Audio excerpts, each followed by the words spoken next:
Thank you very much for supporting me on Patreon. Hopefully this helps you to have the very best garden of your entire life.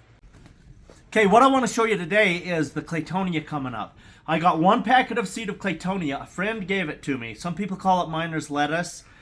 It's coming up right here in this pot. So this pot had a lot of different things growing in it throughout the year. And so this is one reason I don't do a lot of tilling and I don't do a lot of weeding, is because things will just grow spontaneously like the Garden of Eden if you let them, if you manage that way. So right now we have the Claytonia coming up. So let's get a close-up right here. This is a Claytonia leaf right there. This is the miner's lettuce. Now here's the babies that are coming up. I'm just going to move this out of the way. You can see the crown right there of this one. And then here's all the different leaves that are coming out around it. But then focus in right here on all this little grassy looking stuff. Those are, each one of these is a new plant that is growing. And so when we go back and look at the entire pot here, I'm just going to move a couple of these curly dock leaves out of the way. Just like that.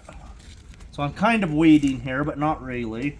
So here's a curly dock leaf that's just coming out. This is the best way to eat the curly dock, when it's just a new shoot like this. So I'm going to go ahead and taste this.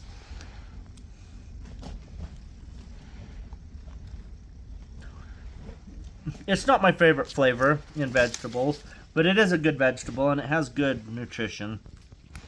And it has good medicinal values too. So like this one right here. What is this one? This looks like a wild lettuce. Almost looks like a dandelion, but it's not. This is what I call a wild lettuce. In fact, this could be tame lettuce too. See this one? This might be a tame lettuce from my mesclun mix.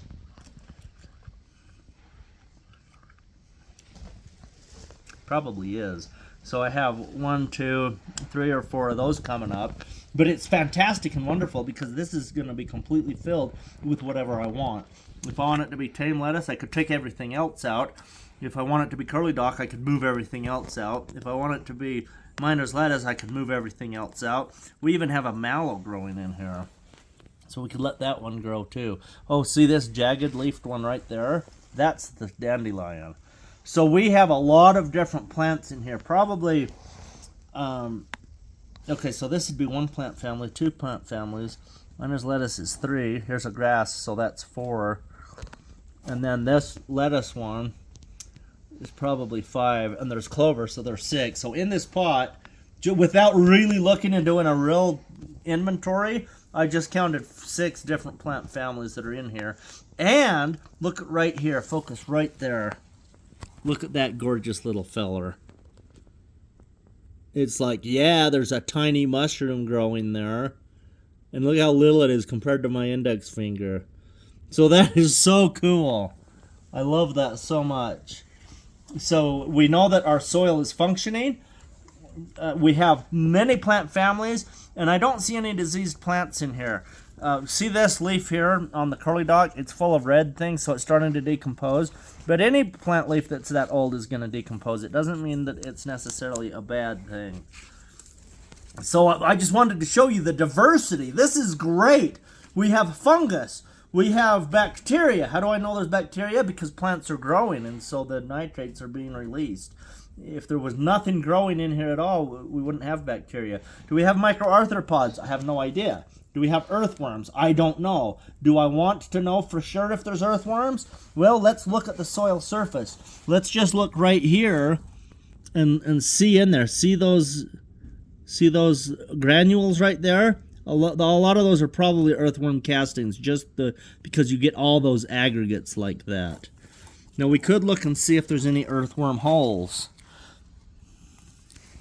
If we came out at night and we looked under these leaves, we could probably see a lot of earthworms in here. So I don't know for sure that there's earthworms in here, like live ones right now, but they were alive long enough ago that there's castings right there. And I don't want to dig in here because I want this to grow lush and healthy. So what am I going to do with this? Am I going to take this and weed it out so I have 1 crop? No, I want many crops growing, so I'm going to leave it exactly like this. I won't weed it out to have one thing. If I wanted to, there's several things that are growing that I could get that main crop.